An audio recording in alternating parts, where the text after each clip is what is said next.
mission. We were on a mission to get America back to work.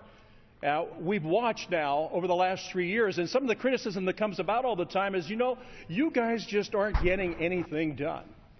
I hear people talk about not getting anything done, about being a do-nothing Congress, about not really pushing the agenda forward, about us not being able to get America back to work. Well, today, Mr. Marino and I and our colleagues are going to be here in the position of mythbusters. This myth that somehow the House of Representatives, and I think the key to this is that there's actually two chambers to this Congress. There's a House of Representatives and there's a Senate. In the House of Representatives, we have done incredible work over the last 3 years. We're talking about 220 House-passed bills that are stuck in the do-nothing Senate. And of those 220 bills, 30-plus of those bills are about job creation. They're about getting America back to work. They're about giving people confidence in the future, that they can look forward and begin to plan their lives. Now, we can't do it alone. And while we get criticism from the administration, and as we look down the hall to the Senate, we start to wonder ourselves, what would it take to get America engaged in this process? What would it take to get our American citizens aware of what's actually going on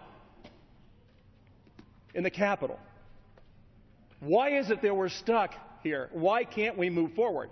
So today's exercise, the next 60 minutes, myself and Mr. Marino and our other colleagues are going to have an opportunity to speak to the people of the United States to make sure that we explode this myth that this is a do-nothing Congress. No. This is not a do-nothing Congress. This is a Congress that has worked very hard. This is a Congress that has done monumental work to get our fellow Americans back to work. The problem is, when you walk it down the halls and into the Senate, it gets lost. It gets tabled. It doesn't get amended. It doesn't get debated. In fact, it doesn't do anything. It just collects dust. We're on a mission to get America back to work. We've watched now over the last 3 years, and some of the criticism that comes about all the time is, you guys just aren't getting anything done. I hear people talk about not getting anything done, about being a do-nothing Congress, about not really pushing the agenda forward, about us not being able to get America back to work. Well, today, Mr. Marino and I and our colleagues are going to be here in the position of mythbusters. This myth that somehow the House of Representatives, and I think the key to this is that there's actually two chambers to this Congress. There's a House of Representatives and there's a Senate. In the House of Representatives, we have done incredible work over the last 3 years. We're talking about 220 House-passed bills that are stuck in the do-nothing Senate. And of those 220 bills, 30-plus of those bills are about job creation. They're about getting America back to work. They're about giving people confidence in the future, that they can look forward and begin to plan their lives. Now, we can't do it alone. And while we get criticism from the administration, and as we look down the hall to the Senate, we start to wonder ourselves, what would it take to get America engaged in this process? What would it take to get our American citizens aware of what's actually going on in the Capitol? Why is it that we're stuck here? Why can't we move forward?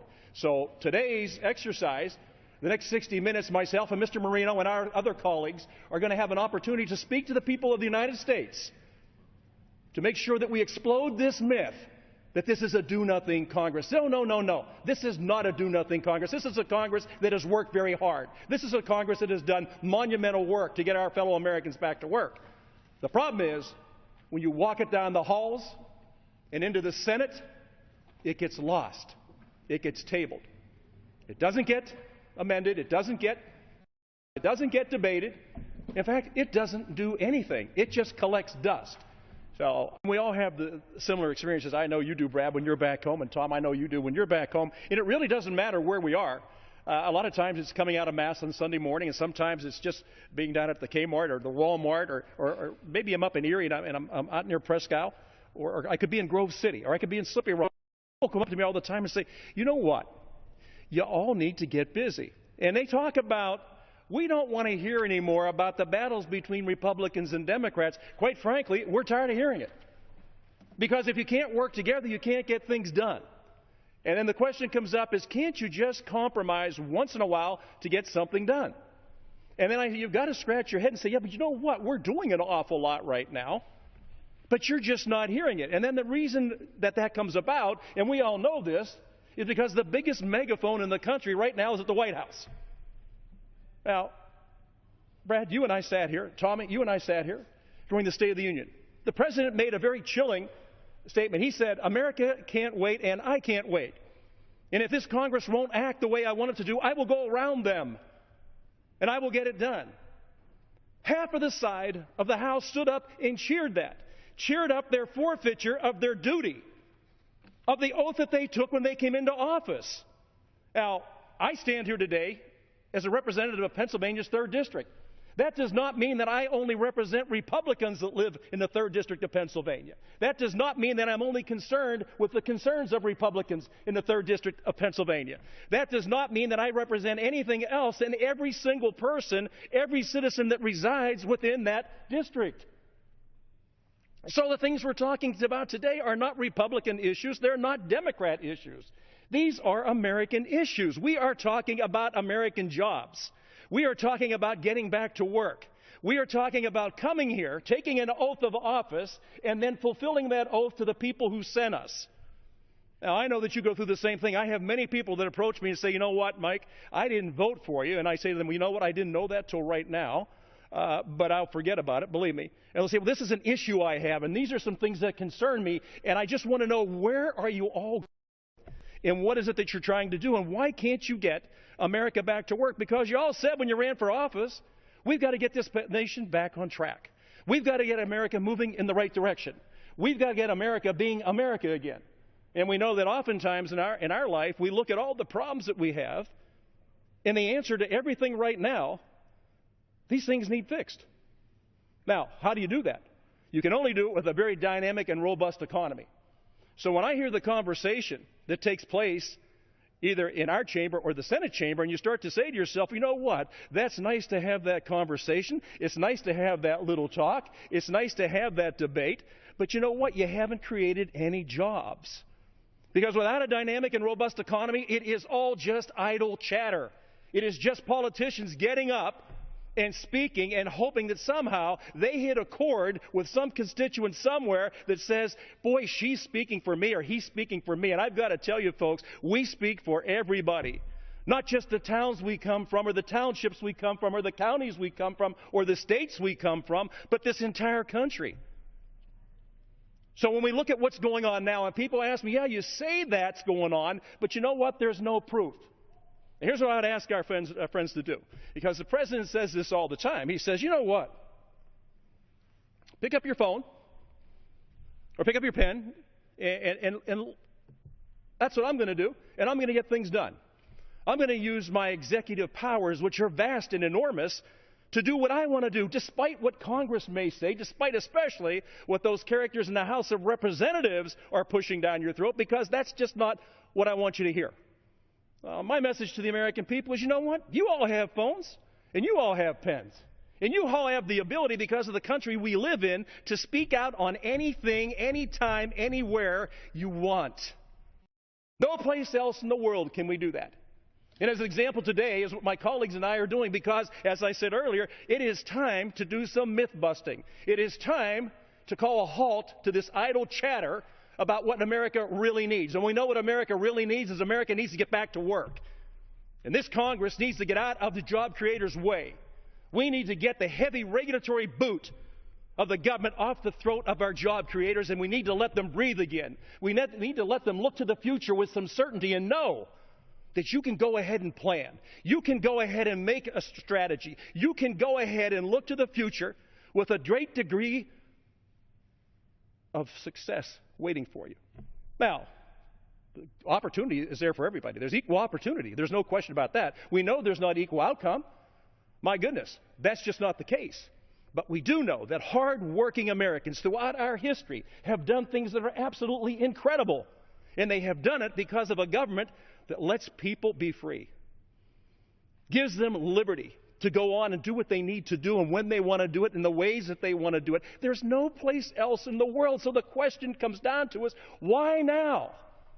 Why now have we hit such a logjam? Why is it that we can't get along to get America back to work? And the answer is quite simple. Mr. Marino's talked about it. Mr. Wenstrup has talked about it. My goodness, there's another election coming. And if it truly comes down to we can't get these things done because of another election coming, then we can never get anything done because there's elections every year. Now, if Mr. Reid can say to his people in the Senate, and if he can look to this country, and if he can go on TV and tell people these things you're hearing about the health care law are all lies. These things have been conjured up by people who don't really exist. The stories that they're spreading are lies. There's not a shred of evidence that would support what they've said. Now, he stands in front of the American people and says that you are all liars and that we're not going to tolerate that type of behavior. And then he goes behind his desk at the Senate and he says all of those pieces of legislation, those 220 House-passed bills, put them on a table because we're not going to talk about them. We're not going to debate them. We're not going to amend them. And you know why we're not? Because there's an election coming. Right now, there's a third of the Senate members that are up for election. That's the rotation. It's a third, and a third. Every couple of years, there's a third of the Senate reelected, or new senators come in. He has placed the reelection above the redirection of this country. The reelection of his Senate is more important to him than the redirection of this country. That is absolutely unforgivable. So I would just ask our friends as they listen, and this is a message to America, not so much to the House of Representatives or to the Senate, because we're pretty much ignored. But let me just say this. For those of you that are at home and listening to this, if you are looking at this, there are several things you can do. I said by picking up your phone and picking up your pen. How about this? Just getting on your computer. Go to www.speaker.gov/jobs. www.speaker.gov/jobs. You can also go to majorityleader.gov/bill-tracker. majorityleader.gov/bill-tracker. What will these two sites give you? They'll give you everything we're talking about. It's all there. It's all there. You don't have to come to Washington to see it. You don't have to send away for a book. You don't have to do anything except go online and pick up this information. You can sit at home and see what it is that this House has passed, this House of Representatives. And then you too can sit as myself, Mr. Marino, and Mr. Brunson do every day and say, what is it that we're waiting for? And the answer is leadership. Quite simply, it's leadership. America right now is hunting for champions. They're hunting for people who will rise up and take control of a situation. And this idea that somehow, somewhere, some knight in shining armor has to come riding in on a white charger to get us there is baloney. Because every election, it comes right out of your hometowns. It comes right out of your churches. And it comes right out of the folks that you work with every day and have grown up with and have lived life with. That's who's here. That's who's here. It is so unique. It's the only place in the world you can do it. But I just tell you, because of the social media, you can go as an individual in your home. You don't have to get in your car and drive anywhere. You don't have to waste any money on gas. You don't have to waste any time. You don't have to worry about sitting in traffic. Just sit at home. Go to those two sites, www.speaker.gov/jobs or majorityleader.gov/bill-tracker. I can just tell you, you can find out everything we're talking about. Now, Mr. Russell, you did talk about the Keystone Pipeline, and we ask ourselves all the time, what's the holdup on the Keystone Pipeline? One person. One person. And if you don't know where this person is, let me give you a clue. He lives in a White House at 1600 Pennsylvania Avenue. This is not a tough place to find. Now, to take a look at the world and our place in the world. Geopolitically, we know we've been hurt lately because America has decided to follow something called leading from behind. I have absolutely no idea what that possibly could mean. But I hear constantly about the next great emerging economy. And you sit back and you say, well, who could it possibly be? Well, let me tell you who it is. And it doesn't take much guesswork. It's us. It's the U.S. Now, why do I say that? Because right now we are uniquely positioned in history at this moment in time to be the greatest economy the world has ever seen. Why? Because we have been blessed by our Creator with abundant, accessible, and affordable fossil fuels. These can be extracted safely, create thousands of jobs. This can lower our cost per energy unit far below any place else in the world. It allows us, in fact, to let our wages rise because our cost of producing goes down as far as energy is concerned. What else we have, if you look just to the north of the district I serve, the Great Lake system is there. Lake Erie is there. But also what is there is 1/5 of the world's fresh water. Also, if you were to look at our land, our tillable soil, the production per acre that our people in agriculture are able to achieve. So I would ask you then, at this point in time, at this point in history, if we know that really what we need to do is to have a robust and dynamic economy, what would be holding us back? It certainly is not our cost of energy, because we are blessed from energy everywhere. It's been placed there by the good Lord for us to use. Through new technology, we are able to extract this. We are able to heat and cool our homes, to light our homes, to run our factories, to light our streets at night, to do almost anything we want to do at a rate that's lower than any place in the world. In fact, we're at a point right now we don't have to rely on anybody else on this globe other than ourselves. We can be energy independent. We have drinking water that the rest of the world would love to have. And we have the ability to produce, as you know, Mr. Speaker, because of where you come in California, the ability to produce food for a population that doesn't need to go starving and doesn't need to look for the rest of the world for help, because we can create it right here, right now, for every single American. Now the question becomes then, why are we at where we're at right now? Why do we have the lowest labor participation rate we have had in 35 years? My goodness, when you can look at all the assets, when you can look at everything that we have, when you can look at the opportunities we have, when you can look at everything being there and being within our grasp without too far of a reach to get there, the question becomes, what's holding us up? What is holding us back? What is keeping us from achieving that destiny that we have been granted by the Lord? What is keeping us from that? Look, I would just say this. While there's many, many millions of Americans that are out of work, all you have to do is go out of this chamber and go down the hall, and I can show you a lot of Americans that actually have a job but aren't working. I can show you a Senate that continues to sit on all these job bills and all this legislation that would get America back to work.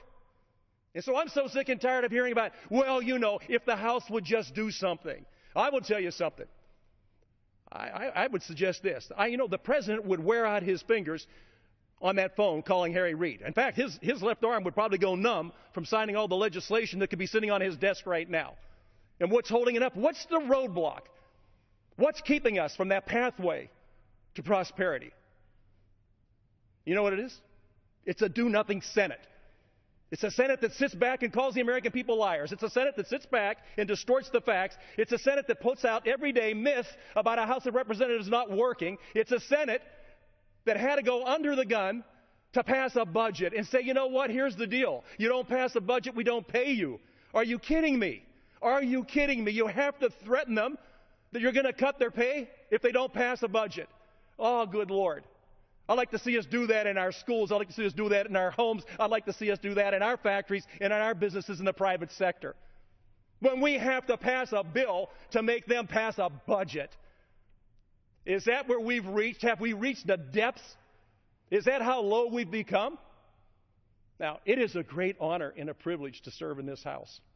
It is a great honor to come before the people and to go home and say, we're working hard for you. We're going to do the best we can do. But you know what? It requires a little help. It requires a little help. And this system, where there's two chambers, it requires us being able to get things through the House, which we have done. 220 House-passed bills are stuck in a do-nothing Senate right now. It requires some teamwork now. It requires us to truly be the United States and not the divided states of America. It requires us to be a body that works for the American people and not for a political party. It requires us to work on an agenda that puts America back to work and does not worry about the next election that's coming up. It worries about the new direction this country needs to go in. It's a responsibility to take advantage of all those assets the Lord's given us, and it's time for the United States to now become the next great emerging economy. one that will be heralded all over the world, one that the rest of the world is looking to and scratching their head and says, my goodness, you've got everything. What is it that you're waiting for? And the answer, again, is leadership. Now, that leadership has got to take place. It's got to take place soon. We will continue to do our job in the House of Representatives. We will continue to push bills forward. We will continue to debate and amend bills. We will continue to pass bills, and we will walk them down the hall to the Senate.